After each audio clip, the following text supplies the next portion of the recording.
Apapun mereka bilang, tekadku takkan hilang. Jalanku masih panjang, garis akhir yang ku pandang. Apapun mereka bilang, tekadku takkan hilang.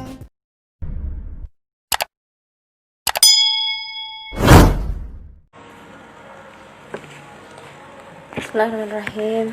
Assalamualaikum teman-teman, selamat siang. Alhamdulillah pada kesempatan hari ini kita masih diberi kesempatan oleh Allah untuk bertemu kembali di acara Bincang-Bincang Faidah yang hari ini akan hadir di tengah-tengah kita Neng Iva.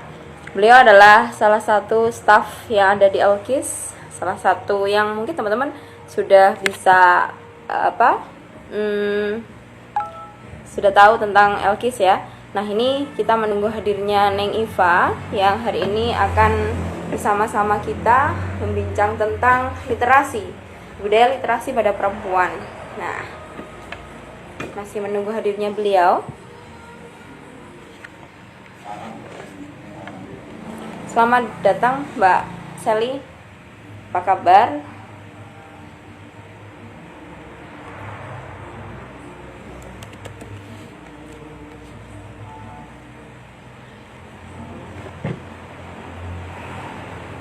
Oke, alhamdulillah Neng Iva sudah bergabung. Menunggu konfirmasi dari Neng Iva.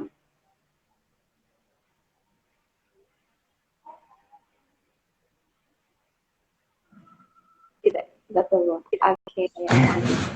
Assalamualaikum Neng Iva. Waalaikumsalam. Ya Allah. Neng, Dengar berapa puluh purnama kita tidak bertemu? Ya Allah, lama sekali. Semoga semua cepat berlalu. Amin amin ya rabbal alamin. Ya Allah Neng, antarakan segala patahnya dan batin ya. Sami-sami, maaf lahir dan batin juga nggih. Iya. Oke, Neng, saya buka dulu acaranya ya. Jih. Assalamualaikum warahmatullahi wabarakatuh. Alhamdulillah rabbil alamin. Selamat siang teman-teman semuanya yang baru saja bergabung di siaran langsung bersama Neng Iva. Yang hari ini kita akan membincang tentang perempuan, tentang budaya membaca dan literasi ya Neng ya. Nanti akan kita dengarkan bersama-sama. Beliau sudah lama berkecimpung dengan dunia tentang gender di Elkis ya Neng ya. Oke, ya. Neng, kita hari ini kan kalau misalnya kita perhatikan, ini pandeminya juga sangat luar biasa, sehingga kalau misalnya teman yang biasa ke perpustakaan, teman-teman yang biasa kemana-mana untuk membeli buku, mencari buku dan sebagainya, sekarang mungkin sudah dialihkan untuk lewat online semuanya ya Neng ya? Iya, betul, sangat terasa mungkin nggih. Semua berdampak karena pandemi ini nggih. Yang mungkin dulunya bisa sebentar sampai napa nggih pandeminya usai. Bismillah, semoga cepat berlalu semuanya, semoga cepat berlalu. Oke, Neng, sebelum dilanjutkan perbincangan kita tentang tema yang kita bahas pada hari ini, boleh nggak kita mendengarkan cerita tentang Neng Iva selama di Elkis? Jadi sebutannya nih. Oke.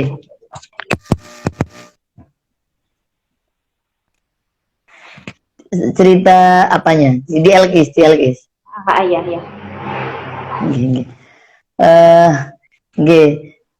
Napa? Saya di Elkis tahun berapa nggih? Agak lupa. Jadi setelah gempa di Jogja, berarti sekitar 2007 mungkin nggih, 2007 di Elkis.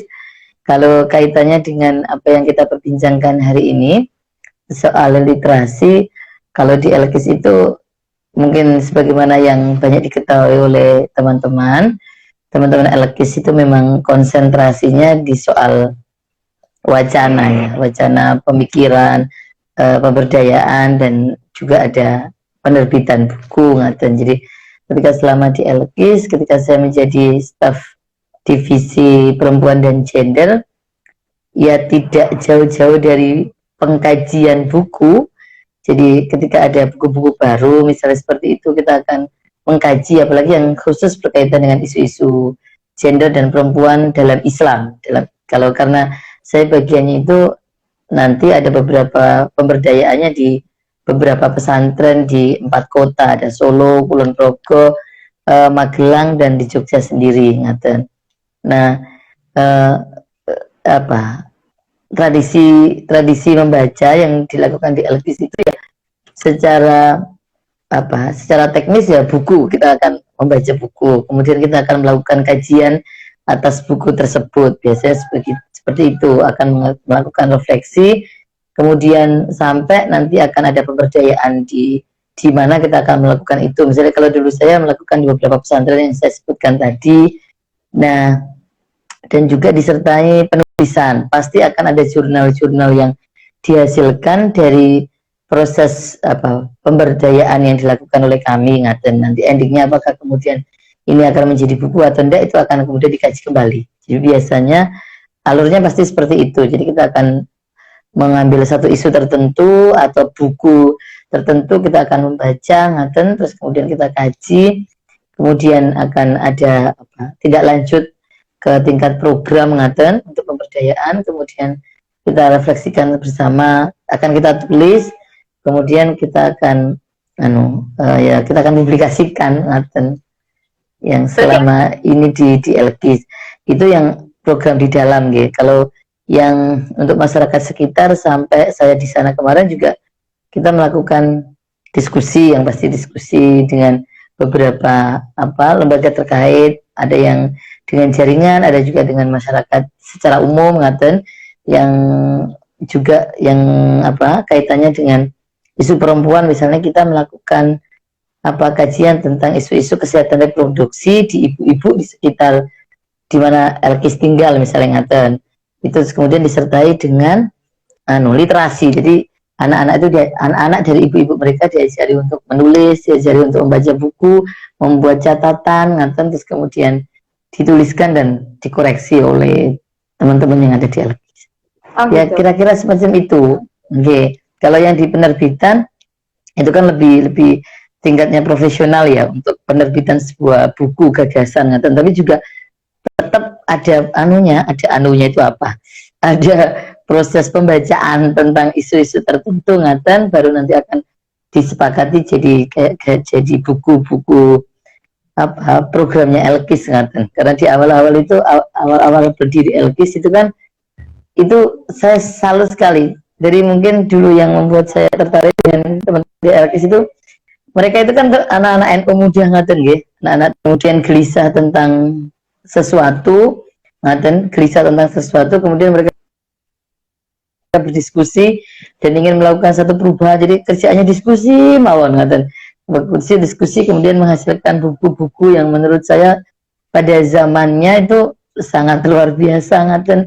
Dan sampai hari ini pun buku-bukunya sebagaimana diketahui oleh teman-teman sendiri, menurut saya sangat luar biasa. Walaupun ada yang komentar, waktu suatu hari ada yang komentar ke saya, buku-bukunya LKIS itu kenapa harus berat ya, bikin orang stroke, katanya. Tapi kalau ini apa namanya, jargon mereka itu kan gini,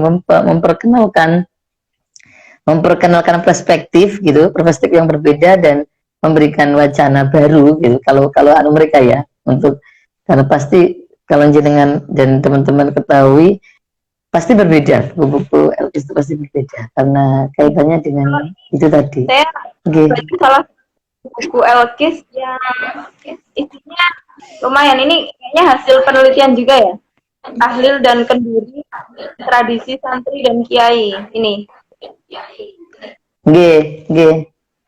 Haji Muhammad Madhan Anis, iya kalau nggak salah. Halo. Sesuai dengan disampaikan oleh tadi, bahwa memang buku-buku yang diterbitkan LKIS ini adalah buku yang memang merupakan hasil dari kajian dari masyarakat, hasil riset yang dari masyarakat, yang akhirnya dituangkan dalam bentuk buku. Halo. Ya, halo. Maaf, terganggu sinyalnya. Nggih. Pripun? Hasil riset. Jadi kalau misalnya melihat ini salah satu buku yang judulnya Tahlil dan Kenduri, Niat Tradisi Santri dan Kiai. Ada juga yang tentang sejarah, ada politik warga NU, kemudian nampar propaganda yang menyemal Al-Quran.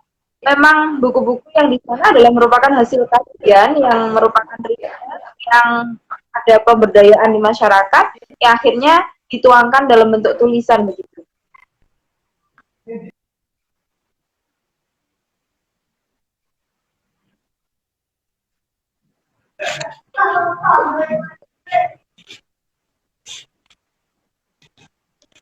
Halo, saya nyari sinyal karena nggak dengar. Maaf ya, maaf. Halo, dengar badan? Dengar badan? Ya, dengar. Iya, nggih. Suara saya terdengar ya? Nggih. Tadi agak putus-putus. Nggih, sinyalnya tempat saya mungkin yang jelek. Iya. Ini kalau misalnya tadi buku-buku oleh Alkis yang tentang, saya lebih tertarik ini kan panjenengan pas di staf divisi perempuan dan gender di Alkis yang tadi disampaikan bahwa ada pemberdayaan yang dilakukan di masyarakat yang akhirnya ada proses edukasi ke masyarakat, melakukan literasi untuk membaca dan sebagainya begitu yang dilakukan di beberapa wilayah Kulon Progo juga area yang Jawa Barat, Jawa Tengah lah, mohon maaf itu. Iya. Yang apa ya?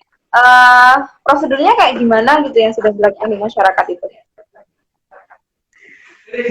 Jadi itu waktu program yang di beberapa pesantren di Jogja dan Jawa Tengah itu kan itu kerjasama LKIS dengan siapa itu TAF Foundation, terus itu memberikan informasi dan juga pengetahuan tentang hak-hak perempuan dalam Islam yang dilakukan di beberapa pesantren. Jadi selama ini misalnya kenapa itu pesantren, yang pasti kajian keilmuan dan khususnya Al-Quran dan kitab-kitab kuning kan ada di sana gitu. Jadi kaitannya dengan isu-isu perempuan pasti mau nggak mau akan mengkaji lebih dulu apa yang dibaca dan juga ditafsirkan oleh teman-teman di pesantren tentang perempuan.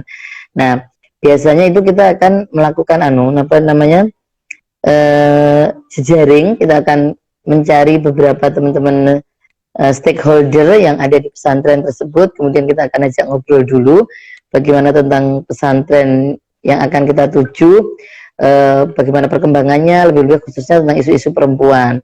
Nah, kemudian ketika sudah ngobrol, kita biasanya akan datang ke sana untuk melihat bagaimana proses pembelajaran dilakukan di pesantren tersebut dan apakah menerima kami gitu untuk belajar bersama kaitannya dengan pembahasan isu-isu perempuan dalam Islam. Nah, ketika mereka setuju, kita akan mulai program itu. Jadi mulai perkenalan, mulai apa saja programnya, siapa saja yang akan nantinya ikut, berapa lama, seperti itu. Nah, biasanya yang kami lakukan seperti itu. Jadi kita akan lihat pesantrennya dulu, kemudian akan ngobrol dulu, kemudian akan ada beberapa kesepakatan dengan pihak pesantren terkait peserta, terkait waktu, karena kadang ada kegiatan yang harus mendatangkan mereka di Jogja, atau kemudian seperti dulu itu harus mendatangkan mereka semua ke Solo, ngaten. Jadi ada beberapa, karena akan melihat perbandingan satu pesantren dengan pesantren yang lain, ngaten. Ya kira-kira ngaten itu prosedurnya, sampai nanti kerjasama dengan tindak lanjutnya seperti apa, ngaten. Oke. Yang proses tindak lanjut akhirnya mereka juga bisa menumbuhkan budaya literasi tadi, menulisnya dulu. Terus ini Neng, paling males itu kalau misalnya ya sebenarnya banyak sih perempuan-perempuan yang tradisi untuk membaca, untuk menulis ini ada yang di beberapa kalangan itu besar gitu. Tetapi di beberapa kalangan ini mereka kalau disuruh membaca, kalau disuruh apa itu benar-benar ogah-ogahan sekali begitu. Nah, ini bukan untuk menciptakan tradisi membaca atau tradisi dalam pergerakan kayak gimana nih? Selain kebudayaan yang dilakukan dengan prosedur yang sudah dilaksanakan oleh Neng Iva tadi, nah proses ini kayak gimana? Nggih. Nggih. Memang jangankan di kalangan masyarakat umum ya. Kalau menurut saya di kalangan teman-teman pelajar dan juga di kalangan teman-teman misalnya mahasiswa, iya tidak semua juga betul, tidak semua, nggak tahu, saya tidak pernah tahu pasti misalnya apakah sampai 50% mereka mencintai buku begitu dan mau membacanya. Tapi seperti gerakan yang dilakukan oleh pemerintah soal perpustakaan, harus satu desa harus punya perpustakaan, itu yang taman baca masyarakat, itu menurut saya juga sangat membantu nggih, ketika masyarakat mengajak masyarakat untuk mencintai buku. Nah, kalau menurut saya tetap harus dilakukan pengenalan terhadap buku, apa manfaatnya, apakah itu akan mudah, tidak, misalnya mengumpulkan beberapa orang untuk mencintai buku gitu, dan bisa dimulai dari buku-buku yang mudah. Kalau misalnya ke anak-anak remaja nggih, pasti yang paling masuk adalah buku-buku novel, misalnya gitu. Jadi ada beberapa teman yang di kelompok membaca akan memulai dari novel. Misalnya kita bisa ada novel yang ngobrol soal perempuan misalnya ya, tentang ada perempuan di titik nol misalnya gitu, atau apa, pasti mereka akan tertarik karena itu bentuknya novel, dan novel itu sangat dekat ya dengan hati, mungkin dengan hati setiap orang, atau jadi itu lebih mudah dibaca. Biasanya dulu kami melakukan itu. Jadi ketika novel dibaca, setelah dibaca biasanya dikasih waktu, kemudian kita akan kumpul dan ditanya apa isi novelnya, menurutmu gimana, dan baru isu-isu sosialnya itu dimasukkan. Menurut kamu di novel itu gimana ininya, yang perempuan seperti apa. Lah itu kan tidak terasa sebenarnya kita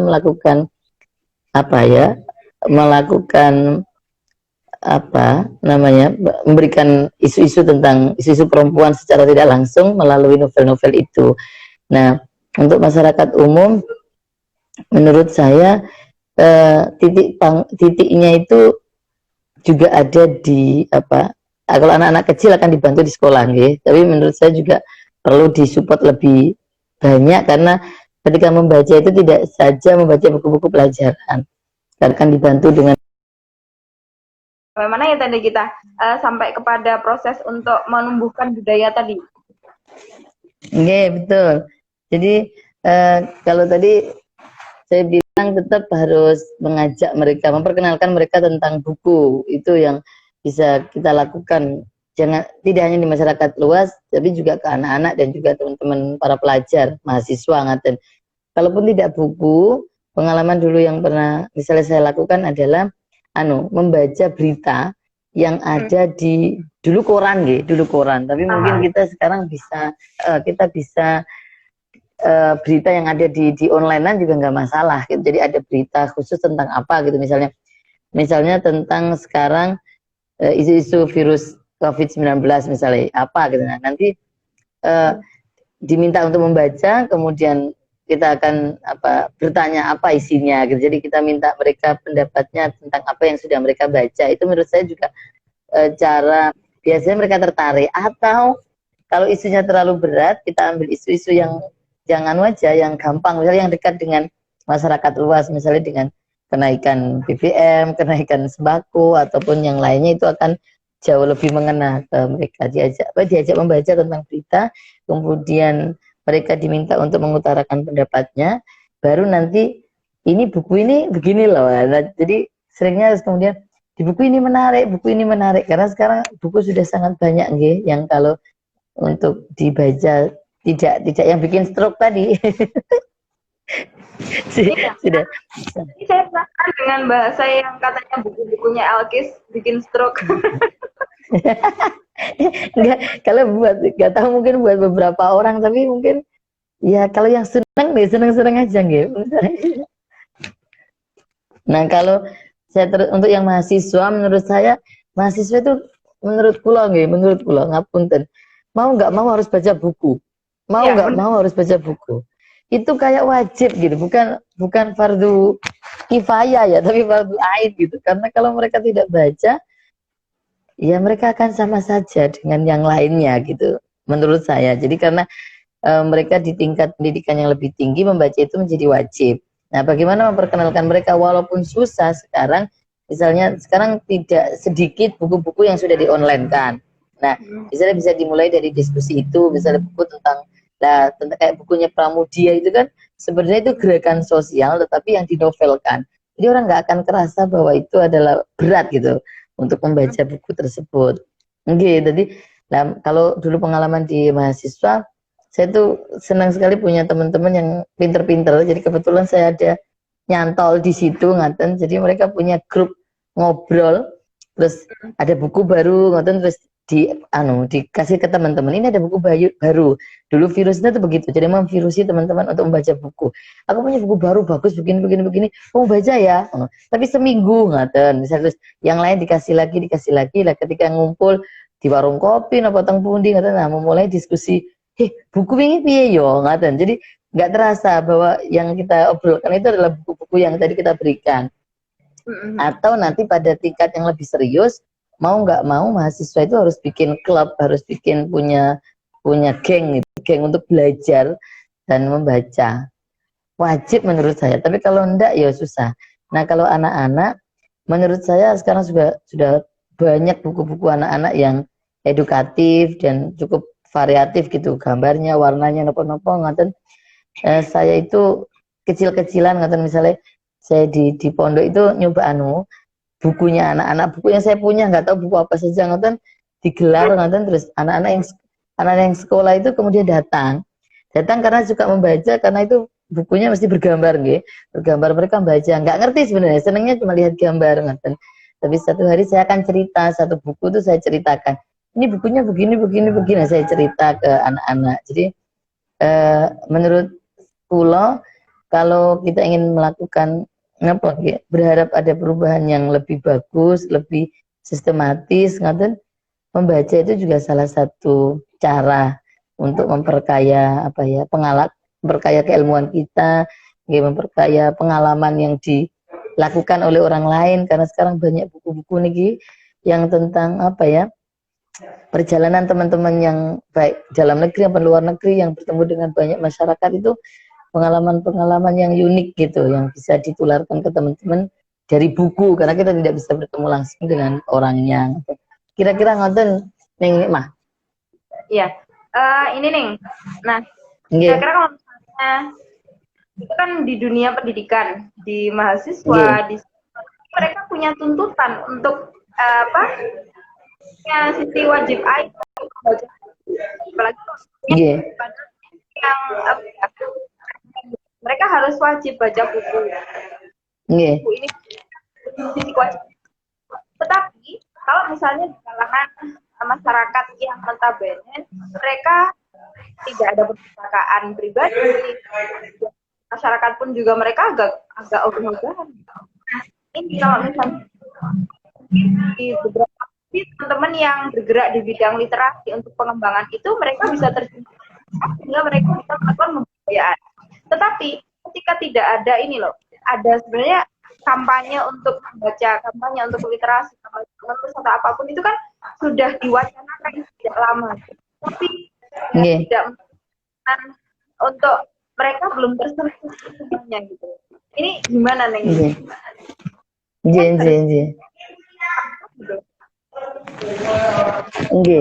Saya itu jadi keinget banyak COVID-19 ini, menurut saya ada madorotnya banyak, tapi ada satu hikmah yang menurut saya adalah memaksa semua ibu-ibu membaca buku pelajaran anaknya. Oh iya. Jadi memaksa orang tua yang awalnya tidak tahu, mungkin ya karena tuntutan banyak, karena mereka bekerja gitu, jadi mereka wis pasrah kali sekolah, kali gurunya. Tapi hari ini minimal orang tua itu tahu bukunya mana yang diajarkan kepada anak-anaknya dan tentang apa. Itu menurut saya juga satu perubahan yang menarik gitu. Orang tua tahu buku anaknya dan membaca. Memang agak susah-susah gampang, tapi bayangkan orang tua itu sudah repot nggih dengan urusan mencari nafkah dan yang lainnya ngaten. Bagaimana mau membaca itu kan juga rodok-rodok angel ngaten. Nah, kalau saya tadi kembali ke usul ada isu-isu penting gitu yang dimunculkan di masyarakat yang itu dialami sendiri oleh mereka. Jadi kalau itu muncul yang sangat erat dengan mereka, misalnya tentang BPJS, atau mungkin soal kaitannya dengan kenaikan tadi sembako dan yang lainnya, itu sebenarnya kan kalau kita agak serius bahas tentang perubahan harga dan yang lain, itu kan ngomong soal gerakan sosial ya, nanti ngomong soal kapitalis macam-macam gitu, tapi kita nggak usah nyebut itu bahwa karena akan sangat berat diterima oleh mereka. Dan ini mengajak mereka untuk menyenangi, memperkenalkan. Kalau saya memperkenalkan dulu kepada mereka, mau nggak mau memang kita harus punya kelompok. Jadi kalau kelompok kecil gitu, makanya saya berharap bahwa ada kelompok-kelompok sosial, kelompok-kelompok keagamaan di masyarakat itu kemudian bisa mensupport itu, mendorong itu. Jadi sedikit-sedikitnya kita akan membaca buku gitu, atau membaca kitab juga boleh, membaca apa saja berita dan yang lainnya gitu. Kemudian kita bisa melakukan pengkajian soal hal itu. Karena begini, misalnya gitu, kaitannya dengan isu perempuan misalnya. Jadi saya sering misalnya ditanya atau mungkin ada teman-teman gitu dulu buruh atau guru ibu-ibu rumah tangga gitu, yang kemudian sampai pada endingnya diajak untuk melakukan kita akan melakukan usulan ke pemerintah gitu, misalnya hearing, kita akan melakukan hearing ke pemerintah gitu misalnya. Itu kan kebanyakan mereka ditanya misalnya gini, sama ikut-ikutan apa-apa atau misalnya gitu nggih, sama nyapo kok nderek demo di sini, sama mau usul apa ke sini. Jadi seandainya kalau misalnya mereka tidak dibekali dengan pengetahuan tentang isu-isu apa yang menjadi penting untuk mereka usulkan kepada pemerintah, jelas mereka nggak akan bisa jawab. Paling mereka akan jawabnya yo melok-melok ae gitu. Itu akan itu akan nanti oleh pemerintah akan dijawab lah, itu mesti cuma ikut-ikutan, dibayar atau apa. Padahal kan tidak begitu kenyataannya. Nah, saya membayangkan kalau misalnya kelompok sosial dan keagamaan di masyarakat, katakanlah kita sebut apa saja gitu, itu kemudian melakukan hearing di pemerintah tentang meminta misalnya penurunan BPJS atau apa. Nah, kalau kita tidak melakukan pengkajian terlebih dahulu dengan kelompok kita, pasti ketika kita melakukan hearing ke pemerintah, itu akan indikasinya nanti ini cuma ikut-ikutan, ini cuma tidak tahu apa yang mau diusulkan gitu. Itu kan rodok berabe, rodok bermasalah ketika kita sudah sampai pada tingkat melakukan hearing kepada pemerintah. Tapi kalau hanya di tempat diskusi-diskusi kecil gitu, itu kan tidak problem, cuma hanya ikut-ikutan. Tapi kalau kelompok sosial keagamaan di masyarakat yang harusnya melakukan melakukan gerakan lebih kuat, lebih tinggi sampai ke pemerintahan, menurut saya harus tetap melakukan itu untuk membekali anggota, untuk membekali teman-teman agar lebih kuat gitu loh, lebih memahami apa yang mereka inginkan, apa yang mereka akan usulkan nantinya seperti apa ngeten. Kalau saya bercita-citanya begitu, itu bisa dilakukan ngeten. Iya. Hanya yang mungkin bisa menjamah kalangan masyarakat yang ada kumpulan-kumpulan kelompok-kelompok kecil ini dalam majelis taklim ya sebenarnya. Iya betul, nggih. Nah, itu bisa. Forum untuk majelis taklim itu kan ada sebenarnya. Nah, kenapa ini yang tidak menyentuh mereka, kemudian mereka akan bisa mengkampanyekan ini di kelompok-kelompok majelis taklim begitu. Nanti gerakan-gerakan yang disampaikan oleh bisa untuk menyentuh badan taklim di Kabupaten Sukoharjo atau di kabupaten yang lain, di Provinsi Jawa Timur, Provinsi Jawa Tengah, atau seluruh Indonesia. Mungkin bisa mengangkat mereka sehingga sumber daya majelis taklim ini akan semakin kuat lagi.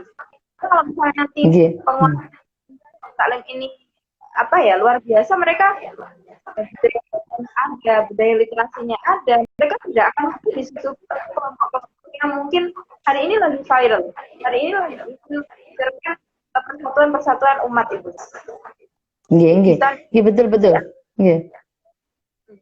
Kalau dulu di Elkis itu memang sasarannya juga ada teman-teman forum majelis taklim yang sampai ke tingkat apa pemberdayaannya menulis itu yang masif, yang kontinu itu ada di pesantren. Tapi di awal-awal ketika kita melakukan pengenalan tentang isu hak perempuan dalam Islam itu juga mengikut sertakan teman-teman majelis taklim.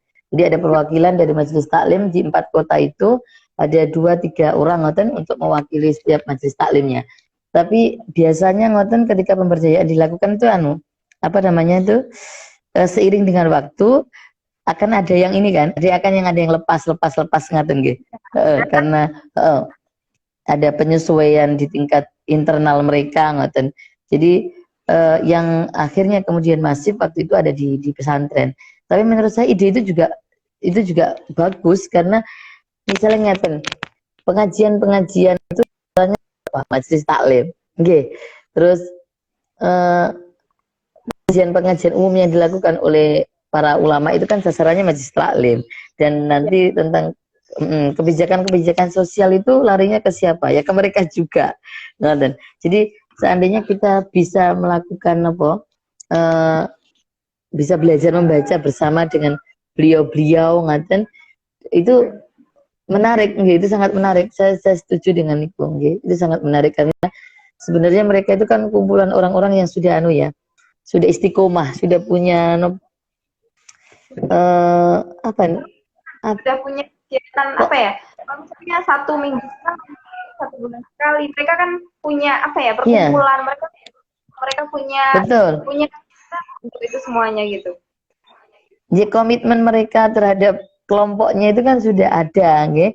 Jadi mereka juga nggih, dan sudah punya waktu yang sudah istiqomah gitu untuk melakukan itu. Dan sebenarnya makanya ngeten, sayang menurut kula nggih, sayang ketika ada majelis taklim atau perkumpulan ngoten, kalau ketika kumpul itu hanya diisi dengan arisan, misalnya hanya arisan tok. Itu menurut saya juga eman-eman. Kenapa? Mumpung ini waktu mereka bisa keluar, dan coba kalau misalnya diisi ya seperti ceramah 7 menit itu loh, tapi isinya mungkin agak berbeda gitu ya, yang kaitannya dengan isu-isu sosial atau memperkenalkan tradisi literasi yang bisa dilakukan oleh mereka di rumah misalnya, itu mungkin akan semakin mewarnai tema ceramah-ceramah kita di majelis taklim gitu. Karena kalau yang berkaitan dengan ubudiyah, yang berkaitan dengan sosial keagamaan ansih itu kan sudah setiap saat mereka dengar gitu. Tapi kalau kita tambahi dengan isu-isu sosial itu kan menurut pulang akan jauh lebih menarik ngaten nggih. Oke. Tapi rata-rata kalau misalnya ada yang beda ketika menyampaikan sesuatu di majelis taklim, itu mungkin masyarakat masih juga kaget pertama menerimanya. Biasanya kan dia yang disampaikan, tiba-tiba ada hal-hal yang berkaitan dengan sosial, hal-hal yang berkaitan dengan kebudayaan yang lain akan disampaikan pertama. Ini langsung mereka kok gini kayak begitu. Apalagi kalau misalnya di majelis taklim yang mungkin kemungkinan yang agak gede, misalnya satu kecamatan jadi satu. Nah, kebanyakan itu yang disampaikan mesti kalau misalnya yang jeleknya itu agak membangun hal yang mulai mereka tiba-tiba langsung kan gitu kan nih. Nggih. Ya mohon maaf, ini memang masyarakat kita memang seperti itu gitu. Kalau misalnya yang ngisi mereka itu mereka kebanyakan ketika misalnya ada yang beberapa orang ada beberapa yang ketika ditanya apa isi penceramahnya, jawabannya kayak gitu. Tapi memang jawaban mengubah paradigma masyarakat ini ya, yang memang proses panjang ya Neng ya. Yang dilakukan Neng Iva, polisi memunculkan hasil atau output yang luar biasa itu mungkin bisa diceritakan berapa lama kira-kira nih? Pak anu ya, apa namanya? Menurut gue lagi pasti itu akan mengalami pro kontra, apa ada yang setuju, ada yang tidak. Tapi menurut saya begini, mungkin ada beberapa strategi yang bisa kita lakukan. Misalnya begini, kalau akan tanya gini misalnya, kalau kita bicara tentang bahwa hak perempuan dalam Islam itu sama dengan laki-laki, pasti rame. Pasti rame. Mereka akan pro dan kontra. Jangan-jangan ada yang berantem gitu, ge. Tapi kalau kita bilang begini, bahwa setiap perempuan punya hak untuk mendapatkan jaminan kesehatan reproduksinya. Setiap perempuan punya hak untuk belajar, untuk mendapatkan pendidikan. Itu isu sosial yang sama, yang pasti setiap perempuan, setiap orang, laki-laki, perempuan akan bilang iya. Karena dengan perkembangan zaman seperti ini, dengan dasar kesehatan yang harus diterima oleh setiap orang pasti akan sama. Nah, itu salah satu strategi itu pilih isunya. Walaupun seperti saya bilang tadi, secara tidak sengaja pelan-pelan kita akan memasukkan tentang analisa sosial kepada mereka agar mereka jauh lebih kritis gitu terhadap persoalan-persoalan kehidupan sehari-hari mereka. Nggak terasa, misalnya orang harga bawang merah biar murah itu kan semua tahu, semua tahu, semua akan setuju. Terus kesehatan kita juga harus yang murah, semua orang juga akan setuju. Tapi kalau kita bilang bahwa ini gara-gara ada tafsir yang berbeda di dalam kitab dan Al-Quran, pasti nanti jadi bertengkar. Betul sekali. Atau kita belum sudah mengkritisi tentang misalnya ini kebijakan pemerintahnya nggak pas, ini nggak adil terhadap laki-laki dan perempuan, itu pasti akan bertengkar juga.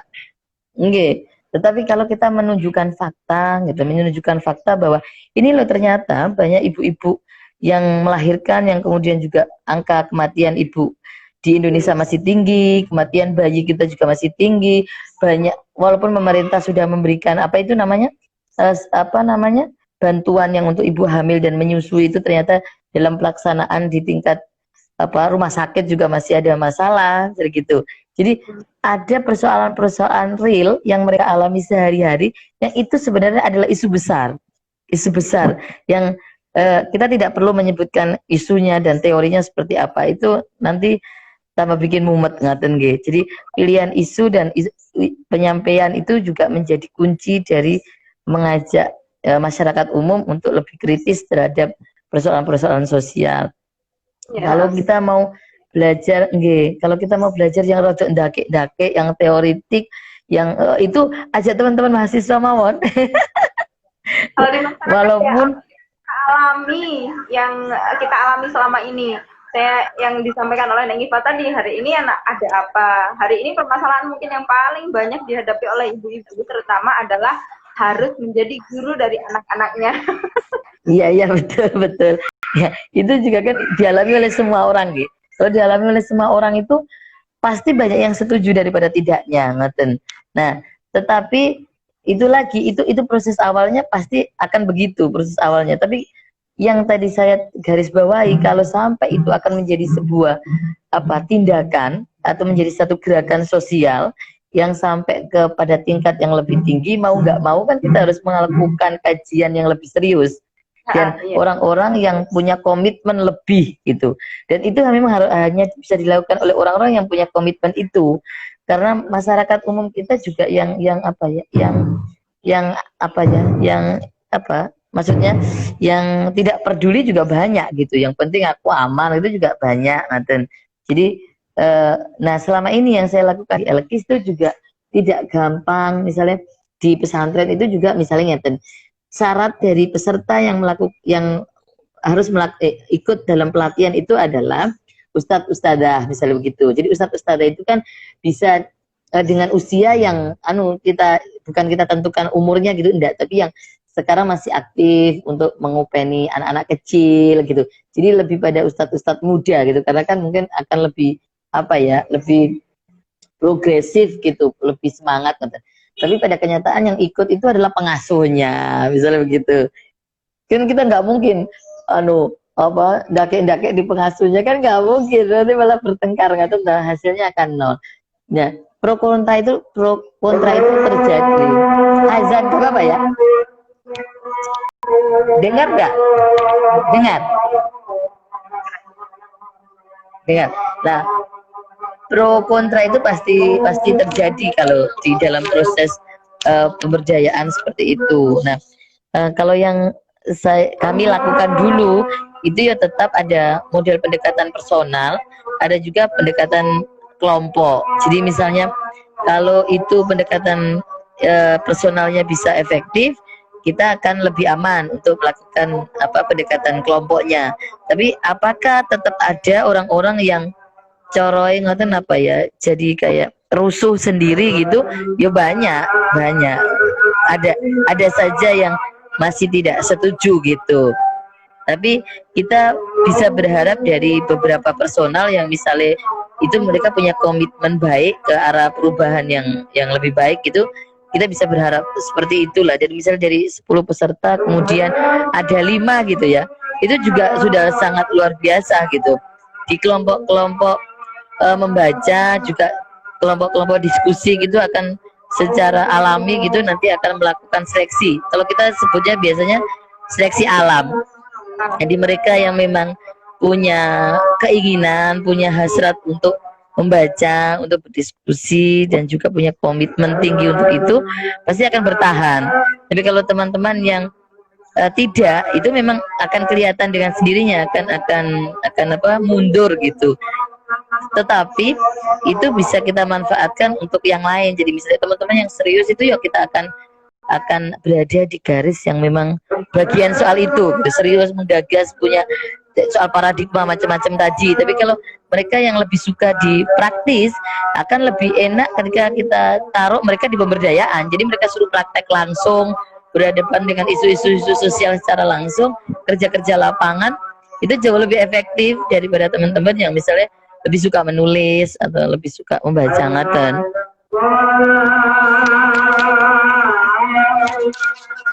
Saya kok nggak dengar.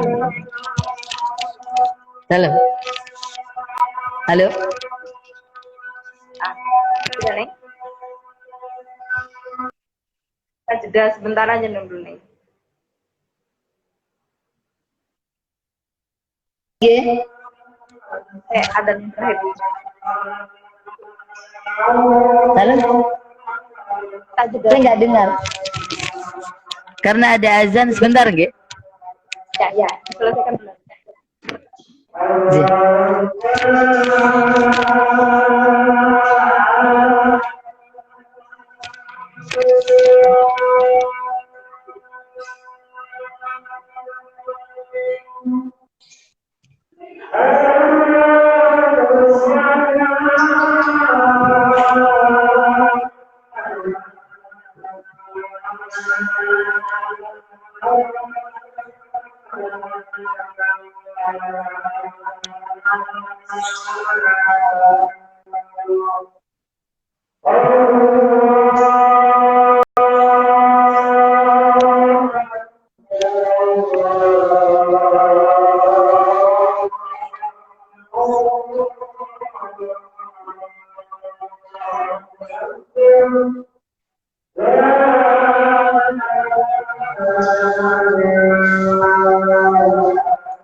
Iya nih.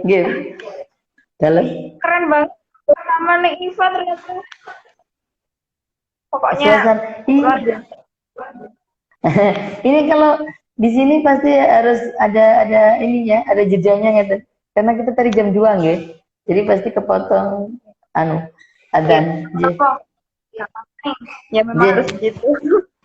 Jadi kalau ingat adanya begitu jadi kayak kangen sama Jogja rasanya saya.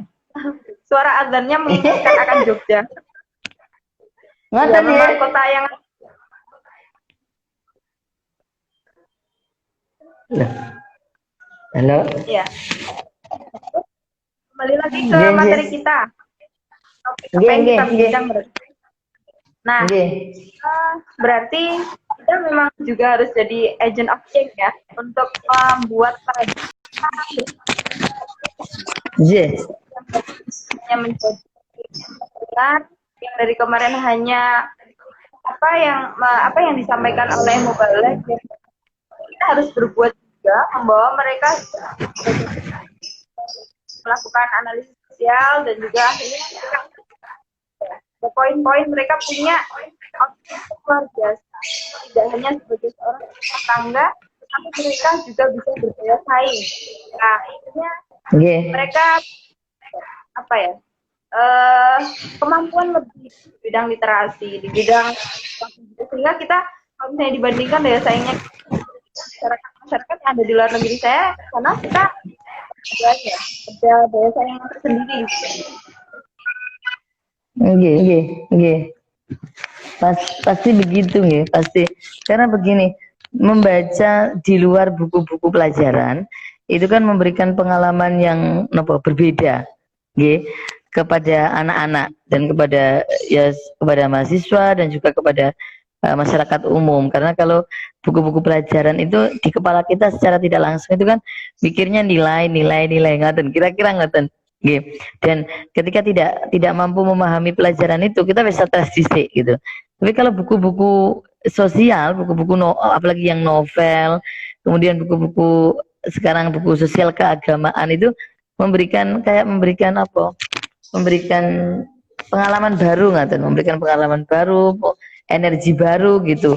Apalagi buku-buku yang tidak hanya teori gitu, itu pasti orang akan semangat. Misalnya sekarang kayak misalnya yang haji backpacker gitu misalnya, bayangkan mereka bisa haji tanpa harus berpikir harus nabung bertahun-tahun, harus itu kan pengalaman yang luar biasa gitu, yang tidak semua orang tahu itu. Atau misalnya pengalaman teman-teman yang mendapatkan beasiswa di luar negeri dengan cara juga jadi backpacker gitu, itu kan sangat luar biasa, menginspirasi ngaten. Jadi saya membayangkan misalnya ada banyak anak-anak ya yang kebetulan tidak beruntung gitu dan mereka membaca buku-buku seperti itu, saya kok akan melihat semangat yang berbeda gitu dengan anak-anak itu. Misalnya ada anak yatim piatu yang kemudian akan membaca buku-bukunya siapa itu yang banyak orang-orang besar tidak punya ayah dan ibu misalnya, mereka akan kuat gitu dengan adanya bahwa orang lain pernah mengalami hal yang sama dengan seperti saya misalnya gitu. Atau cerita-cerita buku Dahlan Iskan yang kemudian dari orang yang kiri kemudian sekarang jadi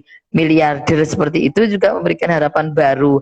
Atau buku-buku yang apa, 5 menara itu gimana yang mereka berkomitmen untuk cari ilmu sampai ke luar negeri dengan teman-temannya dengan serius mencari ilmu itu. Kalau anak-anak muda kita itu kan harus diberikan pengalaman yang berbeda seperti itu. Apalagi era apa semua era teknologi seperti ini, menurut saya kan anak-anak lebih suka bermain gadget, kemudian membacanya juga dari gadget gitu. Jadi tradisi membaca buku itu juga diakui menurun kan oleh generasi muda kita, itu kan menurun. Terlihat misalnya yang di teman-teman mahasiswa saja loh, saya sering ngiseng-ngiseng mahasiswa Pak, sering misalnya saya tanya gitu, saya suka tanya, padahal saya juga gak rajin-rajin amat kan mboten loh kula niki. Jadi kebetulan dulu punya teman-teman yang rajin, jadi kula niku dipaksa virusnya baik, virusnya baik. Jadi saya itu masih ingat sekali teman-teman saya itu, saya tanya dengan polosnya, itu kok bisa pinter-pinter begitu, itu baca apa toh? Saya bilang gitu. Kok saya nggak ngerti apa-apa masuk kuliah itu dengan ini ngomong apa tuh anak-anak ini? Itu dapat dari mana? Saya tanyanya ngoten. Nah, teman-teman saya itu teman-teman yang baik gitu.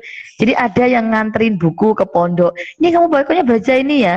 Nanti seminggu cerita sama aku isinya apa.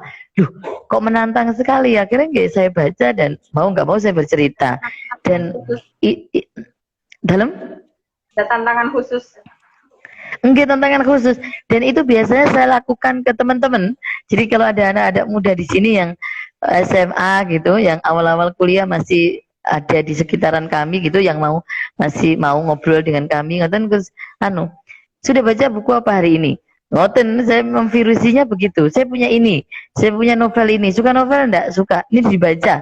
Makanya tak tanya kalau sudah baca gitu.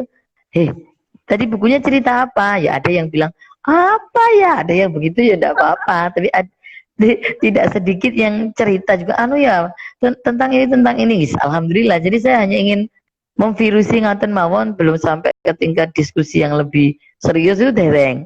Di sini dereng. Anak-anak kecil juga membaca. Ini ada cerita bagus loh. Saya juga tukang gitu toh. Itu mempraktekkan apa yang dipraktekkan oleh teman-teman saya dulu di Jogja, yang virus baiknya itu saya teruskan ngaten. Iya, iya. Nah, nggih, pripun? Ya. Harus dimulai dari diri kita sendiri, dimulai dari orang-orang di samping kita, dan juga dimulai dengan nanti lama-lama akan virus ini akan menyebar kemana-mana gitu. Nggih, betul. Kalau kayak gini, itu sekarang kan kita lagi seneng soal parenting ya, soal parenting gitu. Kalau menggunakan kata itu kan seneng banget orang sekarang. Nah, kalau parentingnya itu salah satunya adalah isinya buku. Itu kan luar biasa sebenarnya. Jadi misalnya orang tua ditanya gitu, guys, saya membayangkan tuh orang tua ditanya, Bu, bulan kemarin sudah beliin buku apa ke anaknya? Saya nggak tahu apakah itu pernah dilakukan oleh teman-teman kelompok parenting, saya nggak tahu, nggih.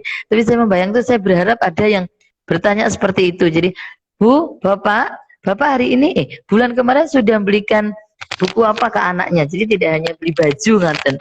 Jadi buku sesederhana apapun itu nanti akan bisa jadi cerita, karena saya juga misalnya membelikan buku si kecil itu juga buku-buku murah yang ceritanya lucu gitu aja. Jadi nanti bisa ceritanya kita tambah sendiri gitu, biar anaknya berimajinasi. Nggih.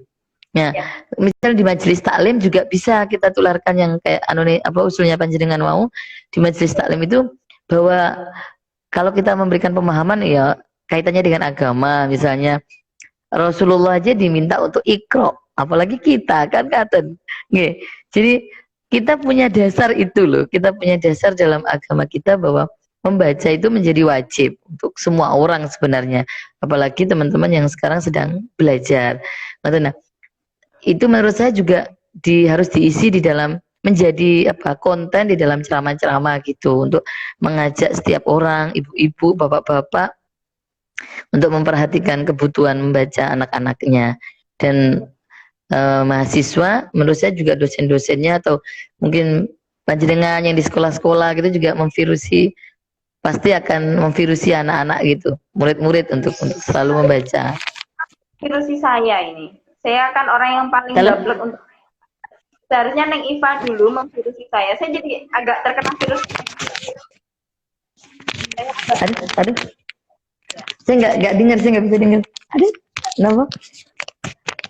Balik ke orang yang paling agak gablek sekali untuk kalau terkait membaca. Jadi ini virus IPA itu sudah mulai agak virus selanjutnya saya mau membaca buku gitu. Nanti akan kita yang juga akan tampilkan di Instagram kita dan di YouTube kita. Mudah-mudahan nanti kita untuk semangat membaca seperti itu. Nah, virus-virus itu yang nanti mungkin ini nih, kalau misalnya kita bisa lah buat salah satu kelompok bersama tempat diskusi yang seperti teman-teman yang dilakukan di Jogja itu kan ada kelompok-kelompok kecil untuk itu pada saat usia-usia muda. Kita kan waktu kita ya agak-agak muda-muda begitu. Geng, bisa itu kelompok membaca, game. Kelompok ya bisa akan ada kajian-kajian ilmiah yang muncul di sini. Saya kangen sebenarnya dengan situasi-situasi yang seperti itu. Enggak, betul. Dan kalau Jogja itu memang sudah ininya, guys, sudah tempatnya ngoten. Kira-kira ngoten lah kira-kira. Karena mungkin orang-orangnya juga dari berbagai dari Sabang sampai Merauke tentang Riko, dan mereka punya keinginan yang sama gitu. Dan itu juga harus kita tularkan ke banyak orang di daerah yang lain. Walaupun sebenarnya sudah banyak yang melakukan itu. Kayak teman saya dulu di Jogja itu mau menduplikasi banyak tradisi seperti itu ada di Lamongan gitu. Jadi akhirnya di satu apa namanya kecamatannya itu saya agak lupa. Itu akhirnya mereka punya perpustakaan loh. Hebat. Itu kelompok lokal gitu yang pertama membaca novel karena kebetulan teman saya itu senang novel, anaknya suruh baca novel, suruh baca puisi, dan kemudian suruh nulis. Sekarang punya perpustakaan besar sekali dan bikin iri. Nah ini seharusnya kita mengekor yang seperti itu. Makanya yang mengekor yang baik-baik aja lah pokoknya. Nggih. Saya iri sekali sama orang-orang yang begitu, iri banget. Cita-cita saya cuma itu. Pokoknya mudah-mudahan setelah ini kita bisa mewujudkan semuanya ya, Neng ya. Amin ya Allah, amin. Oke. Iva, terima kasih untuk perbincangan hari ini. Sebenarnya masih banyak sekali yang ingin saya tanyakan ke Neng Iva. Cuman kita akan melanjutkan ke part yang kedua begitu. Ya aduh. Mengganggu waktunya Neng Iva. Boten matur suwun, maaf juga ini jaringannya nggak bersahabat. Bisa loh. Ini tadi tips yang luar biasa untuk bagaimana pemberdayaan untuk dunia literasi dan dunia membaca untuk di kalangan perempuan begitu. Nggih. Mudah-mudahan apa yang menjadi kita bisa diwujudkan oleh Allah. Mudah-mudahan diridhoi oleh Allah. Amin ya Allah. Yang luar biasa begitu. Terima kasih. Nggih. Sami-sami. Nggih. Ya, mungkin Neng Iva mau menyampaikan sesuatu untuk teman-teman. Apa ya? Nggih. Ayo semangat pokoknya. Ayo semangat, apapun yang seperti kondisi sekarang saat ini pasti akan berat tapi harus dijalani, harus tetap semangat karena tanpa itu kita sebenarnya sudah mati. Kalau kita tidak semangat sebenarnya kita sudah tidak ada. Karena hanya sisa itu ya karena kita punya harapan dan kita punya Allah, punya doa, semua bisa dilalui dengan baik. Dan menurut saya membaca menjadi salah satu hal penting untuk memberikan perubahan yang baik untuk kita semua. Terima kasih. Atur suwun loh ya. Sama-sama. Assalamualaikum. Waalaikumsalam warahmatullahi wabarakatuh. Terima kasih teman-teman yang sudah bergabung pada kesempatan hari ini. Alhamdulillah hari ini tipsnya luar biasa sekali yang sudah disampaikan oleh Neng Iva tadi. Mudah-mudahan kita bisa melaksanakan semuanya. Hari ini karena perintah yang muncul pertama kali, wahyu yang muncul pertama kali adalah Iqra, bacalah, maka yang harus kita lakukan adalah bagaimana kita memulai mengubah paradigma berpikir kita, yaitu dengan membaca. Baik, saya akhiri hari ini, mudah-mudahan bermanfaat. Manusia kuat